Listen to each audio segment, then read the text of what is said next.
Hi, I'm Bill O'Reilly. Thanks for watching us tonight. The progressive left and the police. That is the subject of this evening's Talking Points memo.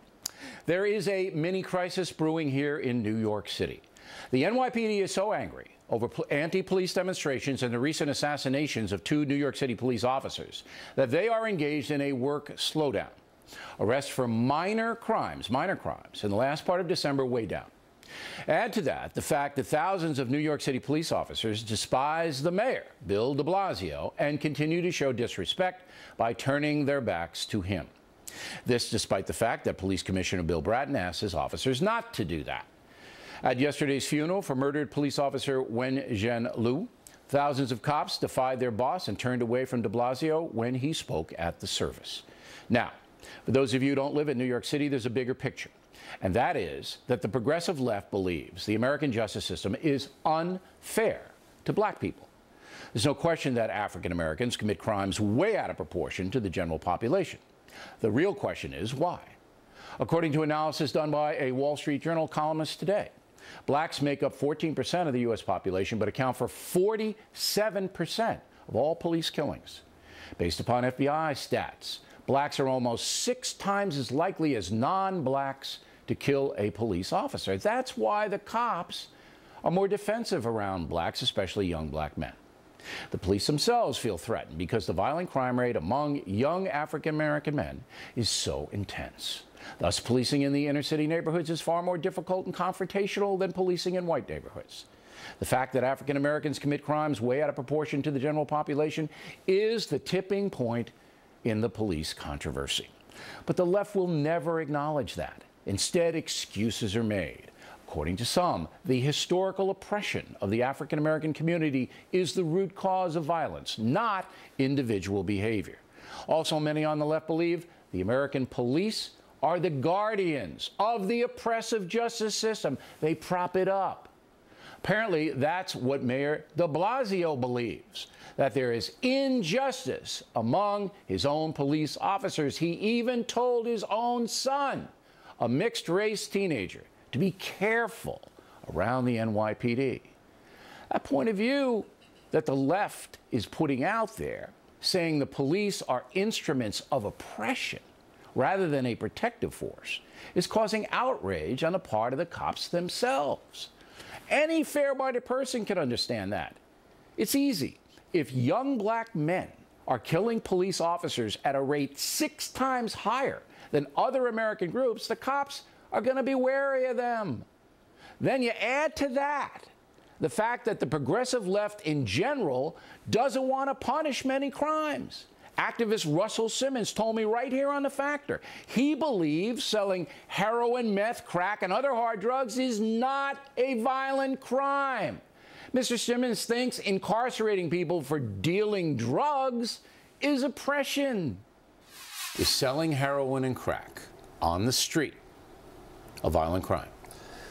What I'm saying is that whites and blacks an easy question. Can you answer that the same question? Rate. But Russell, 95% of the people who are incarcerated am I invisible? Are you not hearing me? Are you not hearing me? Versus white. I don't think selling drugs is a violent crime. No. So you and I have a fundamental like you and I have a fundamental disagreement because I think selling hard drugs is a violent crime. Now let's get back to Mayor de Blasio. Before he was elected mayor, the New York City Police Department managed to drive down murders from more than 2,000 in 1990 to 328 killings last year, 2014. That's a tremendous success. But de Blasio's viewpoint is elsewhere. He sees the protesting cops as the problem. Those individuals who took certain actions these last week, or last 2 weeks really, they were disrespectful to the families involved. That's the bottom line. They were disrespectful to the families who had lost their loved one. And I can't understand why anyone would do such a thing in a context like that. I disagree.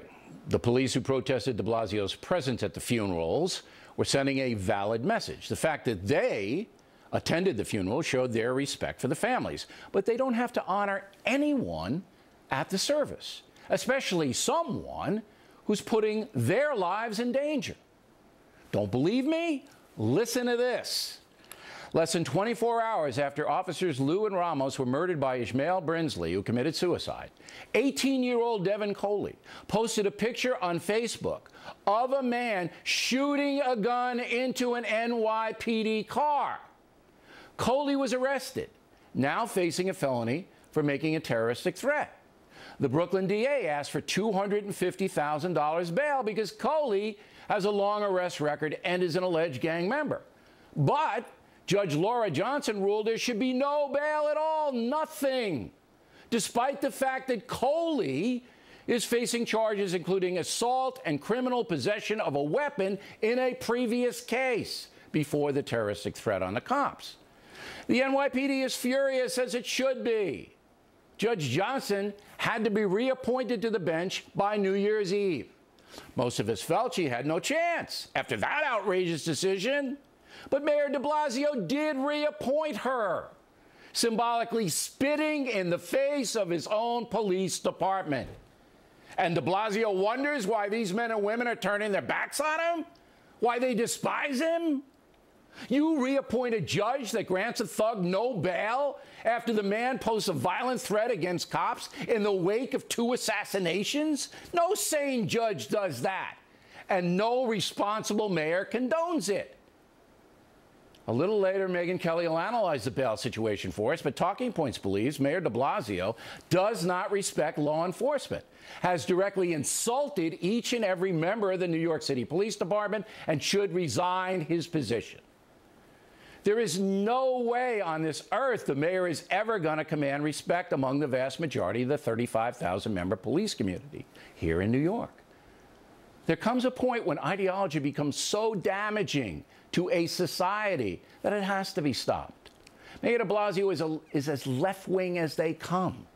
For some reason, the voters in New York City, after electing Rudy Giuliani and Mayor Michael Bloomberg, have given power to this man. He's going to ruin the city. There's no question in my mind he'll do that. His main concern is social justice. He believes the cops in general oppress black people. That message has been sent by the mayor loud and clear to everyone. Former Mayor Rudy Giuliani summed it up. Never had the police turn their backs on me, and I never had an issue about policing with them. I do believe Mayor de Blasio should apologize to the New York City Police Department. I said it day one, and I think he'd get this over with if he did it. I disagree with Mr. Giuliani. By reappointing Judge Johnson, Mayor de Blasio has reached the point of no return. Policing is a dangerous job. A few police officers abuse their power. The system must hold them accountable for that. But the vast majority of the NYPD and all other American police agencies do protect us from evil, from harm, from destruction. The one thing the police cannot protect us from is a politician like Bill de Blasio. And that's a memo. Next on the rundown.